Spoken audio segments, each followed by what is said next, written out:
యేసుక్రీస్తు నామమున శుభాకాంక్షలు తెలియజేస్తున్నాము. ఈ తపస్సు దినాల్లో, ఈ మండలి దినాల్లో ప్రతిరోజు సంఘంగా కూడా ప్రభు యొక్క సన్నిధిలో మనం కూడుకుంటున్నాం. ఈ లెంట్ ఈ దినాలను విధిగా మనం పాటిస్తూ ఉంటున్నాం.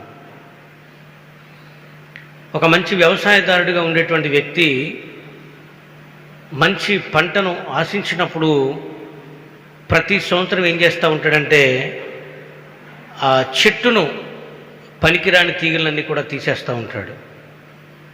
యేసుక్రీస్తు ప్రభువారు యోహాను సువార్త 15వ అధ్యాయంలో ద్రాక్షవల్లిని నేను, ద్రాక్ష తీగలు మీరు నా యందు ఫలించాలి, ఫలింపని ప్రతి తీగను మరి ఎక్కువగా ఫలించినట్లు ఫలింపని తీగను నేను తీసివేస్తాను, కత్తిరిస్తానని చెప్తూ ఉంటున్నాడు. లెంట్ అనేటువంటి పదం యొక్క అర్థము విలువబడుట లేక చీల్చబడుట, చిగురించుట అనేటువంటి అర్థం ఇస్తూ ఉంది. క్రైస్తవ సమాజం కూడా ప్రతి సంవత్సరానికి ఒకసారి ఈ లెంట్, ఈ 40 దినాల్లో చీల్చబడి, చిగురించబడి, పనికిరానివి తీసేసి ఒక క్రొత్తదైన మన జీవితాన్ని, నూతన చిగురును మన జీవితంలో తెచ్చుకోవడమే యేసుక్రీస్తు యొక్క పునరుద్ధానానికి ఒక సాదృశ్యంగా మన జీవితాన్ని జీవించాల్సిన వారంగా ఉన్నాం. ప్రపంచ దేశాలన్నీ కూడా ఈ 40 దినాలు కూడా ఎంతో భక్తి శ్రద్ధలతో ఈ 40 దినాల్లో పనికిరాని దాన్ని తీసేస్తూ పనికి వచ్చేదాని కొరకు చిగురు పట్టడం, పనికిరాని దాన్ని తీసివేసుకుంటూ పనికి వచ్చేదాని కొరకు చిగురు పట్టడం, మరి బహుగా ఫలించడం కోసం. మరలా సంవత్సరం అయిపోయేసరికి మరొక్కసారి పనికిరానివన్నీ కూడా తీసేసుకోవడం, మళ్ళా కొత్త జీవితాన్ని సిద్ధపరచుకోవడం ఈ లెంట్ డేస్గా మనం చూస్తున్నాం. గడిచిన దినాల్లో ఈ వరుస క్రమంగా అపోస్తుల కార్యం ధ్యానిస్తున్నామని అయ్యగా చెప్పారు.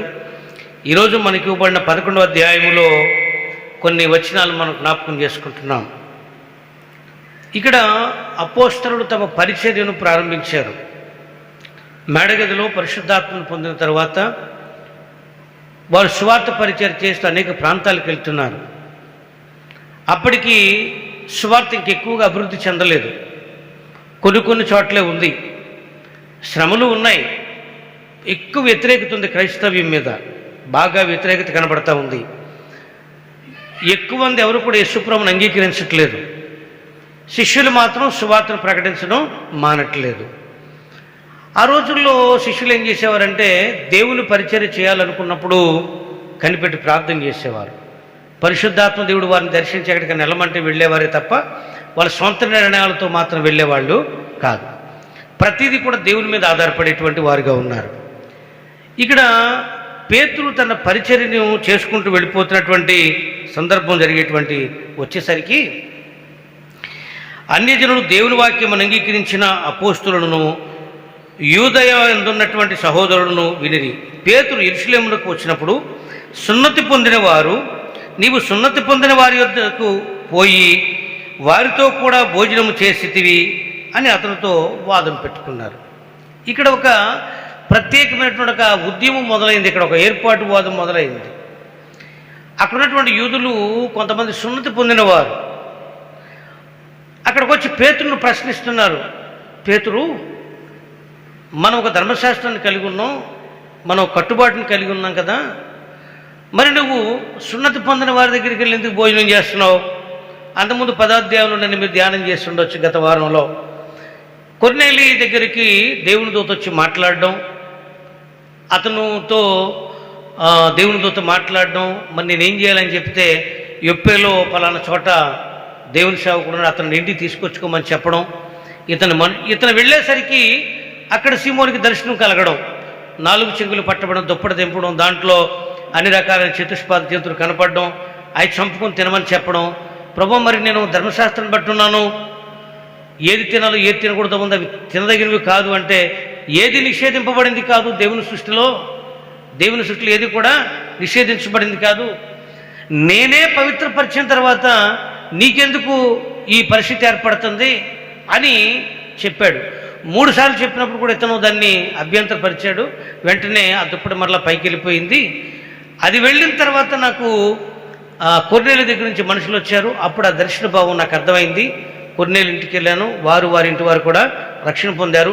సున్నతితో పని లేకుండా వాళ్ళు యేసుక్రీస్తు ద్వారా వాళ్ళు రక్షణ పొందారని పేతురు వాళ్ళతో చెప్పడం జరిగింది. కానీ వీళ్ళు ఏమంటారంటే మిగిలిన వారు కాదు మనము ధర్మశాస్త్ర సంబంధాలుగా ఉన్నాం, మనకు సున్నతి ఉంది, మన రక్షకుడైన క్రీస్తు కూడా సున్నతి పొందిన వాడిగానే ఉన్నాడు కదా, మరి వాళ్ళ సున్నతి లేకుండా ఎలా రక్షణలోనికి వస్తారనేటువంటి భేదాన్ని కూడా తీసుకొచ్చారు. ఇక్కడ అన్యజనులకు దేవుని యొక్క రక్షణను గురించినటువంటి అంశాన్ని మనం ఇక్కడ జ్ఞాపకం చేసుకుంటున్నాం. యేసుక్రీస్తు లోకానికి రావడానికి గల కారణం ఏంటంటే అన్యజనులకు కూడా రక్షణను ప్రకటించాలి. దేవుడు సృష్టించినటువంటి వారిలో ఎవరిని కూడా ఆయన ఏనాడు కూడా శపించలేదు అని జ్ఞాపకాన్ని తీసుకొస్తున్నాడు. మీకు ఒక ఉపమానాన్ని జ్ఞాపకం చేస్తుంది, ఇది అర్థం అవడం కోసం. మత్తయి సువార్త 20వ అధ్యాయంలోకి వెళితే మొదట్లో పరలోక రాజ్యం ఇలా ఉంటుంది అని చెప్పి ప్రభు ఏమంటున్నాడంటే, యేసు ప్రభు శిష్యుని పిలిచి పరలోక రాజ్యంలోనికి దేవుడు తన పనివారిని పిలుచుకున్నాడు. ఉదయాన్నే అక్కడున్న వారిని పిలిచి నా దగ్గర సాయంకాలం వరకు పని చేయండి, మీకు నేను ఎంత డబ్బులు ఇస్తానని చెప్పాడట. దానికి ఒప్పుకుని వాళ్ళు పొలంలో పనిచేయడానికి వచ్చారు. మరలా 9 గంటలకు వెళ్ళి కొంతమందిని పిలుచుకున్నాడు. వారితో కూడా చెప్పాడు, మీకు ఎంత ఇస్తాను పని చేయండి అన్నారు. దానికి ఒప్పుకుని వాళ్ళు వచ్చారు. ఇంచుమించు మరలా 12 గంటల సమయంలో వెళ్ళాడు. ఇంకా పని మిగిలిపోతుందని 12 గంటల సమయంలో వాళ్ళని పిలుచుకుంటే 12 గంటల సమయంలో పిలిచిన వాళ్ళు కూడా పని చేయండి, పని అయిపోయిన తర్వాత ఇంత ఇస్తానన్నాడు. దానికి వాళ్ళు ఒప్పుకొని వచ్చారు. ఇంకా పని మిగిలిపోతుందని మరలా 3 గంటల సమయానికి వెళ్ళి కొంతమందిని పిలుచుకున్నాడు. వాళ్ళు కూడా ఇస్తానంటే వాళ్ళు కూడా వచ్చి పని మొదలు పెట్టారు. ఉదయం పిలువబడిన వాడు అదే పని చేస్తున్నాడు, 9 గంటల వాడు వచ్చినవాడు అదే పని చేస్తున్నాడు, 12 గంటలకు వచ్చినవాడు అదే పని చేస్తున్నాడు, 3 గంటలకు వచ్చినవాడు కూడా అదే పని చేస్తున్నాడు. ఆ పని అక్కడ సంపూర్ణం కాలేదు. ఇది సంపూర్ణం కావాలి అనుకుని, అంటే ఆ పని పూర్తయిపోవాలి ఇక్కడ ఆ తోటలో అనుకుని బయటకు వచ్చి సాయంకాలం 5 గంటలకు వచ్చాడు. వచ్చేసరికి అక్కడ చాలామంది ఖాళీగా తిరుగుతున్నారు. They are not recognized persons, గుర్తింపు లేనటువంటి మనుషులుగా ఉన్నారు వాళ్ళు. అంటే లైక్ యూస్లెస్ ఫెలోస్ అన్నమాట. వాళ్ళు మమ్మల్ని ఎవరు పనికి పెట్టుకోలేదు అంటారు, ఎవరు పెట్టుకోలేదు, మమ్మల్ని ఎవరు పిలవలేదు అంటాడు. ఎవరు పెట్టుకోకపోయినా పర్వాలేదు, నేను నా తోటలో కొంచెం పని ఉంది చేయండి, ఎంత ఇస్తాను, నాకు ఏది ఇష్టమో నేను మీకు ఇస్తానంటే పర్వాలేదు, 5 గంటలు అయిపోయింది, మహా అంటే 1 గంటే కదా పని ఉండేది, ఏముందని వచ్చారు. మొత్తం మీద పని అయిపోయింది. ఆ యజమానుడు వారికి డబ్బులు ఇవ్వడం మొదలుపెట్టాడు.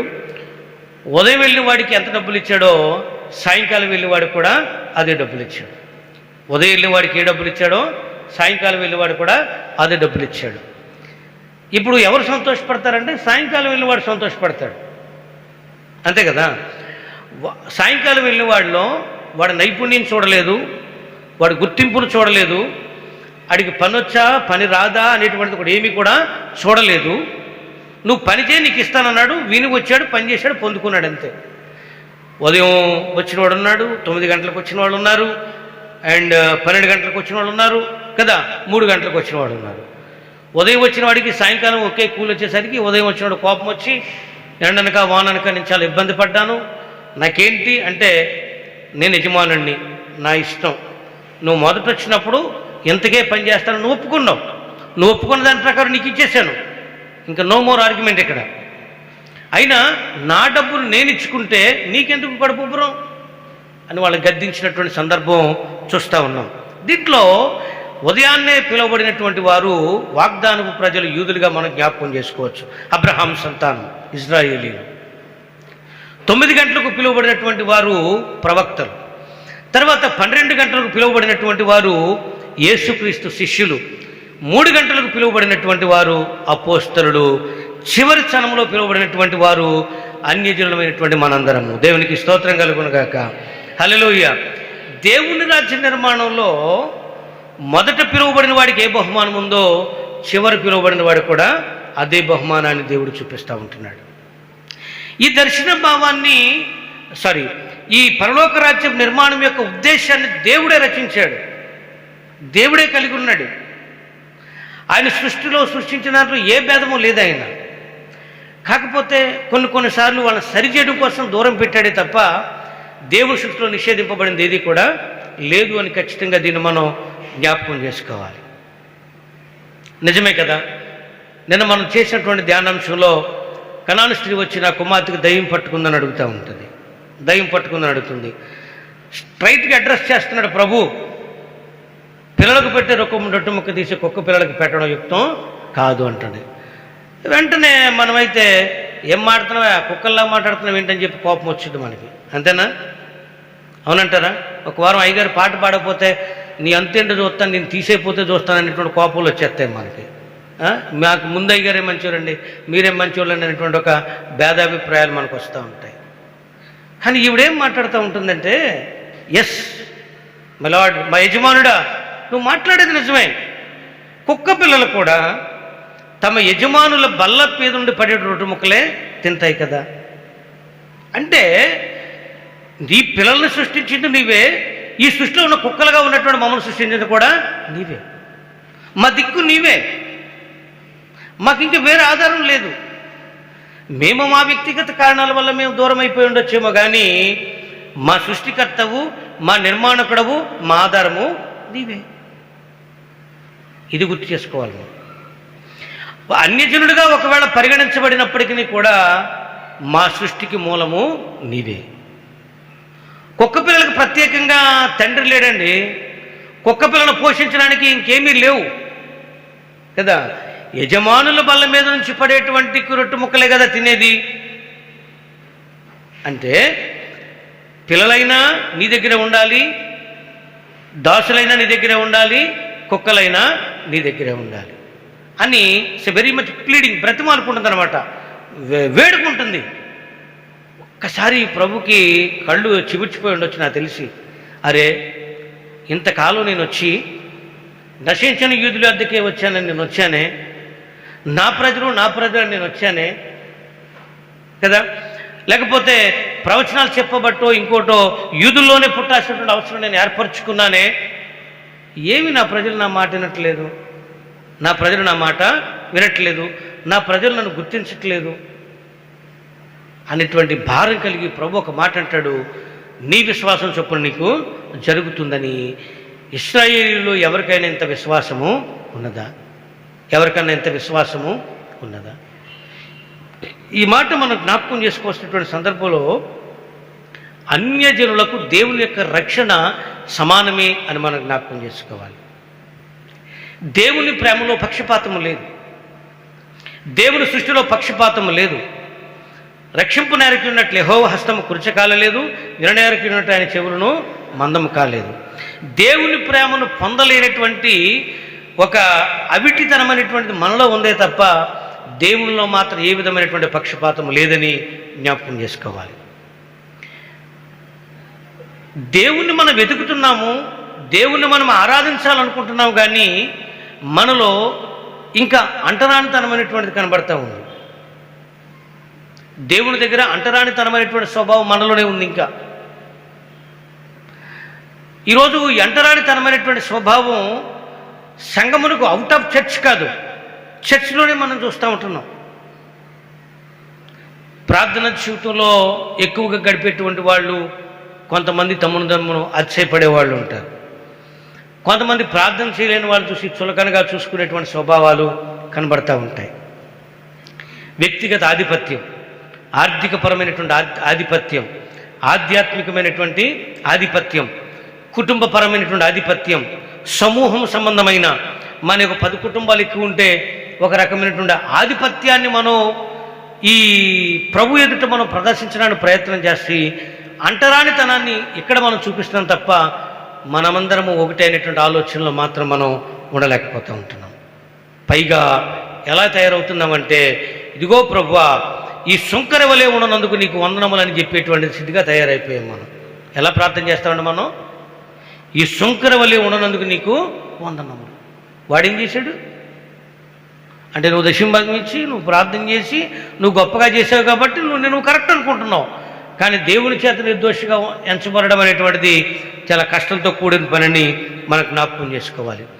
దేవుని యొక్క ప్రణాళిక యూదులను అన్యులను అనగా తన సృష్టిలో ఉన్నటువంటి ప్రతి వ్యక్తిని ఏకత్వం చేయాలని ప్రభు కోరుకుంటున్నాడు. ఏ పాపి నశించాలనేటువంటి ఆలోచన ఆయనకి ఎప్పటికీ కూడా లేదు. అంతటా అందరూ మారు మనసు పొందవలసిందని కోరుకుంటున్నాడు. కుమారుడైన క్రీస్తుగా అవతరించిన తర్వాత క్రీస్తు అన్యోన్యత కలిగించడం కొరకు క్రీస్తు తన ప్రాణాన్ని మన కొరకు పణంగా పెట్టినటువంటి సంగతిని మనం జ్ఞాపకం చేసుకోవాలి. చాలామంది చెప్తూ ఉంటారు, నిలువుకర్ర అడ్డకర్ర అనేటువంటిది యూదులను అన్యులను ఐక్యపరచడం అంట. ఒకే స్థలంలో ఒక న్యూ కవనెంట్, ఒక నూతన నిబంధన, ఒకే నిబంధన, ఒకే రక్తము ద్వారా మనలను ఐక్యపరిచి ఒకే దేవుడై ఉన్నాడు. ఒకే జనము, ఒకే దేవుడు, ఒకే జనము, ఒకే దేవుడు, ఒకే రక్తము. అదే నిబంధన రక్తము. యేసు రక్తము ద్వారా మనమందరం కూడా అన్యోన్యతగా ఏకము చేయబడ అనగా సమీపించరాని తేజస్సులో దేవుడు ఉన్నాడు, సమీపించరాని పాపములో మనం ఉన్నాం. మన పాపము దేవుని దగ్గరికి రానివ్వట్లేదు, ఆయన పరిశుద్ధత మనల్ని చేరుకోలేకపోతుంది. కాబట్టి దేవుడే మనలో ఒకనిగా వచ్చి మనలను మార్చి మనల్ని నీతిమంతులుగా చేసి తన స్వరక్తము చేత సంపాదించి మనలను తన కొరకు ఒక ప్రత్యేకమైన జనాంగంగా దేవుడు చేసుకున్నాడు. క్రైస్తవులుగా ఉన్నటువంటి మనం ఈరోజు మనమేమై ఉన్నామో మనం తెలుసుకుంటే పాపం చేయం. ఎస్, మనమేమై ఉన్నాము అనేటువంటిది మనకు తెలిస్తే మనం పాపం చేయం. ఏమంటారు మీరు? ఏమంటారు? మనం ఏమై ఉన్నామనేటువంటిది మనకు తెలిస్తే మనం పాపం చేస్తామా? మనం ఎవరు? మేము సిఎస్ఐ సంఘం అండి. మనం ఎవరు? బాబాయ్ మేము ఏసన్న గారి సంఘం అండి, మేము మరియమ్మ గారి సంఘం అండి. ఇదే తెలుసు మనకి మనం ఎవరు. తన స్వరక్తం ఇచ్చి సంపాదించినటువంటి దేవుని కుమారులము, దేవుని కుమార్తెలమై ఉన్నాం. స్తోత్రం చెప్తా. హల్లెలూయా, హల్లెలూయా. మనము దేవుని ఆలయమై ఉన్నాము, దేవుడు మనలో నివసిస్తున్నాడు. దేవుని కొరకు సజీవమైన రాళ్లమైనటువంటి సంఘముగా మనం కట్టబడి ఉన్నాం. ఈ మర్మము గొప్పదిగా మనం ఎప్పుడైతే ఎంచుకుంటామో పాపం చేయం. మనం నేను వేసుకున్నది తెల్లని వస్త్రం అని నన్ను జ్ఞాపకంలో ఉన్నంతసేపు అది మురికి కాకుండా ఉండడానికి నేను ప్రయత్నం చేస్తాను. అవునా కాదంటారా? నేను వేసుకున్నది తెల్లని వస్త్రం అనేటువంటి జ్ఞప్తి మర్చిపోతే ఆటోమేటిక్గా అది మరకైపోతుంది. నేను పరిశుద్ధుడను, నేను పరిశుద్ధురాలని, రక్షింపబడిన దేవుని కుమారుడు, దేవుని కుమార్తె అనేటువంటి ఒక స్వభావము మనలో కనుక స్థాపించబడి కనుక ఉన్నట్లయితే కనుక పాపము చేయనే చేయం, అపవాదికి చోటు ఇవ్వనే ఇవ్వము. అపోస్తల కార్యం 1:8 వచనంలో ప్రభు వీడ్కోలు మాటలు పలుకుతూ ఉంటున్నాడు. తన శిష్యులను విడిచిపెట్టి వెళ్ళిపోయే ముందు వీడ్కోలు మాటలు పలుకుతున్నాడు. ఇదిగో తండ్రి వలన వినిన వాగ్దానము పొందు వరకు, విను వరకు మీరు ఇక్కడి నుంచి వెళ్ళొద్దు. పరిశుద్ధాత్మ మీ మీదకి వస్తుంది. ఆ ఆత్మ మీ మీదకి వచ్చినప్పుడు మీరు శక్తిని పొందుకుంటారు. పొందుకున్న తర్వాత యోదయ, గలిలయ, సమరయ, బూదిగంతముల వరకు కూడా మీరు నాకు సాక్షులై ఉంటారు. నేను వచ్చిందే అన్యులను, అనేకులను ఏకం చేయడానికి. ఇక్కడ కాసేపు మనము ఈ వాక్యాన్ని పక్కన పెట్టి అన్యులు, యూదులు అనేటువంటి పదం కాసేపు పక్కన పెట్టి నీతిమంతులు కాని వారిని దేవుని బిడ్డలుగా చేయడం కొరకు వచ్చాడనే పదాన్ని మనం వాడుకుందాం కాసేపు, మనకు అర్థం అవడం కోసం. ఓకేనా? ప్రయత్నం చేద్దాం. దేవుడు దేనికోసం వచ్చాడు? ఇక్కడ నశించిన దానిని వెతికి రక్షించడానికి వచ్చాడు. మనం కాసేపు ఏమనుకుందామంటే చాలామంది నీతిమంతులు అనుకుని తమ నీతిని బట్టి అతిశయపడేవారుగా ఉన్నారు. కొంతమందికి నేను ఎలాగో పాపినిగా పరిగణించబడ్డానికి నేను రక్షణ ఎందుకులే నాకు అనుకుని పాపంలోకి పోయేవాళ్ళు, మరి ఎక్కువ పాపం చేసేవాళ్ళు కొంతమంది ఉన్నారు. కానీ యేసుక్రీస్తు తన యొక్క కృపను మన మీద చూపించి ఆయన ఏం చేశాడంటే, ఇదిగో ఎవడూ నీతిమంతుడు లేడు, అందరూ పాపం చేసిన వారే. మీరు నీతిమంతులు అనుకుంటే కుదరదు, నా ద్వారా మాత్రమే మీరు నీతిమంతులుగా మార్చబడగలుగుతారు అనేటువంటి ఆలోచన. అప్పుడు ఒక పాపి నేను ఎలా నీతిమంతుని అవుతాను అనుకుంటాడు కదా, నేను ఎలా పరిశుద్ధుని అవుతాను, నేను ఎలా నీతిమంతునిగా మారిపోతాను అనేటువంటి ఆలోచన వస్తూ ఉంటుంది ఒక్కొక్కసారి. సాధారణంగా మనం ఒక తప్పు చేసినప్పుడు ఏమనుకుంటామంటే, ఒక తప్పు చేస్తాం, ఒక వారం రోజులు గడుస్తుంది, పరిస్థితులు బాగానే ఉంటాయి, పర్లేదు నేను చేసింది తప్పు దేవుడు అంగీకరించాడు, దేవునికి ఇష్టమే ఏమోలే, అందుకే దేవుడు నన్నేమీ చేయలేదు అనుకుంటాం. ఒక వారం ఆగి మూడో వారం ఇంకో తప్పు చేస్తాం, ఒక వారం ఇంకొక వారం ఇంకో తప్పు చేస్తాం, కొంచెం ధైర్యం చేస్తాం. ఓహో, ప్రభు దీని గురించి పెద్ద పరిగణలో తీసుకోవట్లేదు కాబట్టి పర్వాలేదు అనుకుంటాం. ఇక మూడోసారి మన భాషలో చెప్పాలంటే బరితెగించేస్తాం. ఏం చేస్తాం మనం? ఇక బరితెగించేస్తాం. కానీ దేవుడు ఏం చేస్తాడు? ఇంత అయితే తీర్పు తెచ్చడానికి సరిపోదని పెరగనిస్తాడు. ఒక్కటి కొడతాడు దేవుడు కదా. అప్పుడు ఖచ్చితంగా మనం తిరిగి దేవుని దగ్గరికి రావాలి. అప్పుడు ఏడుస్తాం. దేవుని దగ్గర మనకి క్రీస్తు ద్వారా మనకి ఇవ్వబడినటువంటి ఒక ప్రత్యేకమైనటువంటి గుర్తింపు ఏంటంటే, తిరిగి ప్రభు దగ్గరికి రావడానికి మరొక అవకాశాన్ని దేవుడు మనకిస్తున్నాడు. ఈ వర్తమానం ద్వారా మనం నేర్చుకోవాల్సింది ఏంటంటే, ఇక నేను రక్షింపబడలేను, ఇక నేను ప్రభువుని చేరుకోలేను. ఎంత గొడవ వచ్చింది సార్ అక్కడ. ఈ పేతురు ఒకరోజు ప్రసంగం చేస్తే 3000 మంది రక్షణ పొందారండి. మామూలు విషయమా? ఈ మర్మం కొంతమంది గుర్తుంచుకోలేదు. అంతకంటే ముందు పరిశుద్ధాత్మ నింపడి భాషలు మాట్లాడుతున్నారు వాళ్ళు, అన్ని భాషలు మాట్లాడుతున్నారు వాళ్ళు, అనేకమైన భాషల్లో మాట్లాడుతున్నారు. ఈ భాషలు పరలోక భాషలు అంటారా, భూ సంబంధమైన భాషలు అంటారా? ఏమండి, ఈ భాషలు పరలోక భాషలా, భూ సంబంధమైన భాషలు అంటారా? ఏమండి, పరలోక భాషలు. మరి పరలోక భాషలు అక్కడ ఉన్న అన్యులకి ఎలాగ అర్థమైందంటారు? అక్కడ ఉన్న ఇదేంటి వీళ్ళు మా భాషలో మాట్లాడుతారండి, వీళ్ళు హిత్తులు, ఎలనీరు, క్రేతీయులు, వీళ్ళంతా చాలామంది ఉన్నారు. వాళ్ళు ఏమనుకుంటున్నారు? వాళ్ళకి ఎట్లా అర్థమవుతుంది? ఎస్, పరిశుద్ధాత్మ దేవుడు అన్యోన్యతను ప్రభావితం చేయడానికి, పరిశుద్ధాత్మ యూదుడని, గ్రీసు దేశస్తుడని, అన్యుడని భేదం లేదు, అందరికీ ఏకమై ఉన్నాడనేటువంటి భావాన్ని తెలియపరచడం కోసం పరిశుద్ధాత్మ దేవుడు వాళ్ళందరికీ అర్థమయ్యే భాషలో సామర్థ్యము లేనటువంటి వారిని సామర్థ్యము కలిగిందిగా మాట్లాడింపజేసింది. దేవునికి స్తోత్రం కలుగును గాక. హల్లెలూయా. వాళ్ళకి అర్థమైంది. నేను అనుకుంటాను అప్పుడులో తెలుగు భాషలో కూడా మాట్లాడి ఉండొచ్చు ఒకవేళ, ఏమో. మన భారతదేశంలో ఉంటే మా భాష ఏంటని ఉండొచ్చు అక్కడ, అవునంటారా? అంటే ఇక్కడ దేవుడు చేసిన పరిశుద్ధాత్మ కృపరింపే కావచ్చు, పరిశుద్ధాత్మ భాషలే కావచ్చు, పేతురు ప్రసంగంలో 3000 మంది బాప్తిసం పొందడమే కావచ్చు, ఇదంతా అర్థమయ్యేది ఏంటంటే, నిషేధింపబడినటువంటి వారు, అన్యులైన వారు, పాపులైన వారు యేసుతో ఏకమవుతానికి దేవుడిచ్చిన కృపావరము, దేవుడిచ్చిన కృపావరం. ఇక్కడ ఖచ్చితంగా మాట్లాడుతున్నాడు. ఇక్కడ వాటిని ఎందుకు భోజనం చేసావు, ఎలా చేసావంటే చాలా దారుణంగా ప్రశ్నిస్తున్నారు.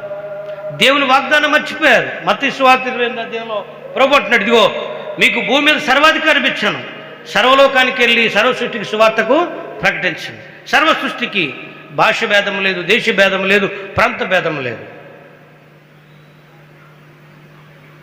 రోగులకే వైద్యుడు కానీ ఆరోగ్యవంతులకు వైద్యుడు అక్కర్లేదు అని ఇక్కడ వాక్య ప్రకారంగా దేవుని ప్రేమ అన్యుల మీద ఉన్నది, కడమవారి మీద ఉన్నది, చెడిపోయిన వారి మీద ఉన్నది. గత కొన్ని వారాల క్రితం అయ్యగారు చెప్పుండొచ్చు. వాడు అంటున్నాడు కదా, నీకు ఇష్టమైతే నన్ను శుద్ధినిగా. అందరూ నన్ను వదిలేశారు, నాకు ఆ హోప్ లేదు, ఇక నేను చనిపోవడమే అని అడిగిన ప్రభు అన్నాడు, నీవు చనిపోతే నేను రావడం ఎందుకురా? నీవు చనిపోతే నేను రావడం ఎందుకు? నో, నీవు కూడా బ్రతకాలి. ఒకవేళ ప్రజల చేత నువ్వు ద్వేషించబడచ్చు, నువ్వు బ్రతకాలి, నువ్వు లే అని చెప్పినాడు. వాడి కుష్ఠరోగం వాడిని విడిచిపోయింది. ఇలాంటి అనేక సందర్భాలు మనం జ్ఞాపకం చేసుకున్నప్పుడు ఇక్కడ కనబడేటువంటి అంశం ఏంటంటే, అన్యజనులకు కూడా యేసుక్రీస్తు దేవుడై ఉన్నాడు. ఈ మాటకు వస్తే ఎవరు అన్యజనులు? మనందరం కూడా ధర్మశాస్త్ర ప్రకారంగా అన్యజనులమే. మనకు రక్షణ లేదు, మనకు విశ్వాసము లేదు, అసలు మనకు దేవుడు లేడు, దేవుని ప్రత్యక్షత మనకు లేదు. కనబడే ప్రతిదాన్ని దేవుడు అనుకున్నాం కానీ తనకు తానుగా దేవుడిగా ప్రత్యక్షీకరణ మాత్రం మనకు లేదు. తనకు తానుగా దేవుడన్న ప్రత్యక్షీకరణ అబ్రహాముకు జీవము గల దేవుడు తనకు తానుగా స్వయంగా ప్రత్యక్షపరుచుకున్నాడు. వారితో మాత్రమే మాట్లాడగలిగినటువంటి దేవుడుగా ఉన్నాడు. అన్యులమైన మనకు దేవుడు లేడు. కనబడిన ప్రతి రాయి దేవుడే, కనబడిన ప్రతిది చెట్టు దేవుడే, పుట్టాదే, అన్ని దేవుళ్ళే. కానీ మనకి జీవము కలిగిన దేవుడు లేడు. కానీ దేవుడు ప్రజలు అన్యాక్రాంతం అయిపోకూడదు అనుకుని తన కుమారుడైనటువంటి క్రీస్తును పంపి మనలను తండ్రితో ఏకపరచడం కొరకు వాగ్దాన ప్రజలతో పాటు మనలను కూడా వాగ్దాన ప్రజలుగా అనగా వారసులుగా మార్చడం కొరకు ఆయన ఎన్నుకున్న ఒక సంకల్పం ఏంటంటే ఈ సిలువ అనేటువంటి బలిపీఠం. ఈరోజు మనము సిలువను ధ్యానించే ప్రతి సోదరుడా, ఈ సిలువను చూసిన ప్రతిసారి కూడా మనకు జ్ఞాపకానికి రావాల్సింది ఏంటంటే, సామాన్యమైనటువంటి నేను, పనికిరాని నేను, గుర్తింపు లేనటువంటి నేను గుర్తింపు కలిగి క్రీస్తుతోడి వారసులుగా దేవుడు నన్ను మార్చుకున్నాడు. మనం పాడతాం కదా, సిలువను చూచు కొలది శిల సమానమైనటువంటి మనసు కరిగి కరిగి నీరగుచున్నదిరా, సిలువే నా శరణాయుడురా, సిలువే నా శరణు. సిలువను చూచినా కొలది నా హృదయమంతా వేదంతో నిండిపోయింది. దేవుడు లేడు నాకు, రక్షణ లేదు నాకు, పరలోకం లేదు నాకు, అసలు నేను పనికిరాని వాడిని అనుకున్నాను. యూదులు తమ ధర్మశాస్త్రాన్ని బట్టి వాళ్ళు అర్థయిస్తున్నారు, అబ్రహాము సంబంధమని వాళ్ళు అర్థయిస్తున్నారు. మాకు దేవుడు లేడు అనుకునే స్థితిలో ఉంటే యేసు ప్రభు యొక్క ప్రేమ ఎంత గొప్పదో తెలుసా? తన ప్రసంగంలో చెప్తున్నాడు 20వ అధ్యాయంలో, ఇదిగో సాయంకాలం 5 గంటలకు వచ్చిన వాళ్ళు కూడా అదే విధమైనటువంటి లెక్కను వాళ్ళకి ఇచ్చాడు. ముగింపులో ఇప్పుడు మనకి ఇవ్వబడిన అంశం హెబ్రీ పత్రికలో విశ్వాస వీరుల జాబితా గురించి చెప్తూ అక్కడ అంటాడు, ఇదిగో వాళ్ళు ఆ రోజు రాళ్లతో కొట్టబడ్డారు, రంపములతో కోయబడ్డారు, భోజనం లేక ఆకులు అలములు తింటూ చర్మములు కప్పుకొని అడవుల్లో సంచరించారు. ఎంతో కష్టపడ్డారు, కానీ అయినప్పటికీ కూడా వాళ్ళకి ఇంకా రక్షణలో అనగా పరలోక అనుభవం వాళ్ళకి ఇంకా రాలేదు. వాళ్ళు వెయిటింగ్లో ఉన్నారు. ఎందుకో తెలుసా? ఈరోజు మనకెంత భాగ్యం ఇస్తున్నాడో ఆ రోజు శ్రమపడిన వారికి కూడా అంతే భాగ్యాన్ని ఇస్తున్నాడు. అంటే మనకిది చాలా సులువైన మార్గంలో మనం ఉన్నాం. అవునండి, ప్రార్థనకు వస్తే మనల్ని కొట్టేవాళ్ళు ఉన్నారు. ఇప్పుడు ప్రార్థనకు వస్తే మనల్ని కొట్టేవాళ్ళు ఉన్నారా? కొడతారా? మనమే ప్రార్థనకి వెళ్ళే వాళ్ళని అయ్యగారులను కొడతాం, కానీ ప్రార్థనకు మనల్ని కొట్టేవాళ్ళు ఎవరు ఉన్నారు? ఇక్కడ ఉన్నారండి. కానీ వాక్యంలో ఏం చెప్తుందంటే, పూర్వం హింసింపబడి ద్వేషింపబడి వస్త్రాలు లేక ఆహారం లేక ఈ అడవుల్లో బ్రతికి రంపములతో కోయబడి రాళ్లతో కొట్టబడి నూనెలో వేయించబడి తలకిందులుగా సిలువ వేయబడి నానాకు చాట్లు పడినటువంటి వాళ్ళు ఉన్నారే, వాళ్ళు ఏ రక్షణతో ఉన్నారో అదే రక్షణ మనకు కూడా ఈరోజు ఇవ్వబడింది. శ్రమలు లేని సౌకర్యవంతమైన సులభమైనటువంటి రక్షణ మార్గంలో ఉన్నాం. ఇదంతా మనకి ఎక్కడ దొరికిందంటే ఈ సిలువ దగ్గర దొరికింది. ఈరోజు ఈ సిలువను ధ్యానించినప్పుడు, ప్రభువా, అల్పుడనైనటువంటి నన్ను, పనికిరాని నన్ను ఎంత ప్రయోజనకరమైన పాత్రగా నన్ను చేశావు. 4 చెంగులు పట్టబడిన దుప్పటింటే నలుమూలల నుండి తూర్పు పడమర ఉత్తర దక్షిణ అందరూ ఒకటే, ఏ భేదము లేదు. యూదుడని గ్రీసు దేశస్థులని, స్త్రీ అని పురుషుడని, పాపులని పరిశుద్ధులని భేదం ఎవరికి కూడా లేదు. యేసు క్రీస్తును అంగీకరించిన ప్రతి ఒక్కడు కూడా దేవుని కుమారుడు, దేవుని కుమార్తె అనగా దేవుని తోడి వారసుడిగా చేయబడుతున్నాడని జ్ఞాపకం తీసుకొస్తుంది. ఈ రాత్రికాల సమయంలో సహోదరి సహోదరుడా, గుర్తింపు లేని మన జీవితానికి గుర్తింపిచ్చింది ఏంటంటే ఈ సిలువ. మనల్ని తండ్రితో సమానం చేసింది ఏదంటే ఈ సిలువ మీద ప్రభువు చేసినటువంటి త్యాగం. 17వ అధ్యాయం యోహాను సువార్తలో అనేక సార్లు తండ్రి తండ్రి తండ్రి తండ్రి అని అనేక పర్యాయాలు మాట్లాడతాడు. వేదనతో పలుకుతాడు, తండ్రి నేను నీతో ఎలాగున్నానో వీళ్ళు నాతో అలాగుండాలి, మనమును ఏకమై ఉండాలి, అందుకే నేను ఈ ప్రయాసపడుతున్నానని మనలను ఏకపరచడం కొరకు తన చెమట రక్త బిందువుగా కారణంతగా గెత్సెమనే వనములో విజ్ఞాపన ప్రార్థన చేశాడు. విజ్ఞాపన ప్రార్థన చేసి చివరికి తండ్రి నా ఆత్మను నీకు అప్పగించుకుంటున్నానని శిలువలో తన ప్రాణాన్ని విడిచిపెట్టాడు. ఈరోజు నీ పాపం కొరకు నీ ప్రాణాన్ని పోగొట్టుకోవాల్సిన అవసరం లేదు. అలాగే నీ పాపం కొరకు అన్యాయంగా కోడిని మేక ప్రాణం తీయవలసిన పని కూడా లేదు. మనందరి కొరకు ఒకేసారి ఒకే గొర్రెపిల్ల శిలువ మీద వధించబడింది ప్రభువైన క్రీస్తు. ఆ క్రీస్తును జ్ఞాపకం చేసుకున్న ప్రతిసారి ఈ 40 దినాల్లో చీల్చబడుతూ విరగొట్టబడుతూ చిగురిస్తూ ఏదైతే ఫలించలేదో ఫలించాలి. ఈ 40 days మరలా సంవత్సరం వస్తాయి, మరలా సంవత్సరం వస్తాయి, మరలా సంవత్సరం వస్తూ ఉంటాయి. అటువంటి సమయంలో మన ఆశ నిగ్రహం అనేటువంటి ఈ 9 రకాలైనటువంటి గుణములు ఒకే ఫలముగా కలిగినటువంటి వారముగా క్రీస్తులో మనం ఫలించాలి. గడిచిన సంవత్సరాలు ఏం కోల్పోయామో మనకు తెలుసు. ఈ సంవత్సరంలో వాటిని మనం తిరిగి మరలా మనము ఫలించాలి. ఫలించిన కొరకు చిగుర్చుకుందాం. మనం చెప్పుకోవాలంటే ఈ సిలువను చూచినప్పుడే మనకి విలువ. ఒకసారి మనం జ్ఞాపకం చేసుకుని, దేవా నాకు ఎంత విలువ ఇచ్చావు, ప్రార్థన చేసుకుందాం. నన్ను ఎంత విలువగా జ్ఞాపకం చేసుకున్నావు ప్రభువా. ఆనాడు